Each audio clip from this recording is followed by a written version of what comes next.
இப்போ இந்த ப்ராசஸ் பார்லிமெண்ட்ல எப்படி அப்ரூவ் ஆகுதுன்னா, ஃபர்ஸ்ட் பிரசிடென்ட் ரூலை பிரசிடென்ட் டிக்ளேர் பண்ண உடனே அது லோக்சபா அண்ட் ராஜ்யசபால 2 மாசத்துக்குள்ள சிம்பிள் மெஜாரிட்டியில பாஸ் ஆகிடணும். அப்படி 2 ஹவுஸ்லயும் அப்ரூவ் பண்ணிட்டா பிரசிடென்ட் ரூல் கண்டினியூ ஆகும், இல்லாட்டி ஆட்டோமேட்டிக்கா பிரசிடென்ட் ரூல் எண்ட் ஆயிடும். சப்போஸ் இந்த ப்ரொக்ளமேஷன் கொண்டு வரும்போது லோக்சபா டிசால்வ் ஆகி இருக்கு, இல்ல இந்த ப்ரொக்ளமேஷன் பாஸ் பண்றதுக்குள்ளேயே லோக்சபா டிசால்வ் ஆயிடுச்சு, அப்போ என்ன நடக்கும்னா ராஜ்யசபா அப்ரூவ் பண்ணா பிரசிடென்ட் ரூல் டெம்பரவரியா கண்டினியூ ஆகும். எது வரைக்கும்னா புது லோக்சபா எலெக்ட் ஆகி ஃபர்ஸ்ட் சிட்டிங்ல இருந்து 30 நாளுக்குள்ள பாஸ் ஆகணும். அப்படி பாஸ் ஆனாதான் பிரசிடென்ட் ரூல் கண்டினியூ ஆகும், இல்லைன்னா ஆட்டோமேட்டிக்கா லாப்ஸ் ஆயிடும். இப்போ அப்ரூவ் ஆகிட்டா 6 மாசம் கண்டினியூ ஆகும். அண்ட் நெக்ஸ்ட் 6 மாசத்துக்கு பார்லிமெண்ட்ல அப்ரூவ் ஆகி எக்ஸ்டெண்ட் பண்ணிக்கலாம், மேக்ஸிமம் 1 இயர் வரைக்கும். ஆனா இத 1 இயர்ல இருந்து 3 இயர்ஸ்க்கு 42nd கான்ஸ்டிடியூஷனல் அமெண்ட்மெண்ட் ஆக்ட்ல மாத்திட்டாங்க.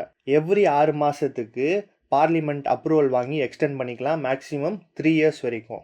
இத 44th அமெண்ட்மெண்ட் ஆக்ட்ல அகைன் ஆல்டர் பண்ணி இந்த 1 இயர்க்கு மேல பிரசிடென்ட் ரூல் கண்டினியூ செய்யணும்னா நேஷனல் எமர்ஜென்சி இந்தியால இல்ல அந்த ஸ்டேட்ல ஏதாவது ஒரு பார்ட்ல அப்ளை ஆகி இருக்கணும். ரெண்டாவது, எலெக்ஷன் கமிஷன் சில டிஃபிகல்டிஸ்னால இந்த ஸ்டேட்ல எலெக்ஷன் நடத்த முடியாதுன்னு சொல்லணும்.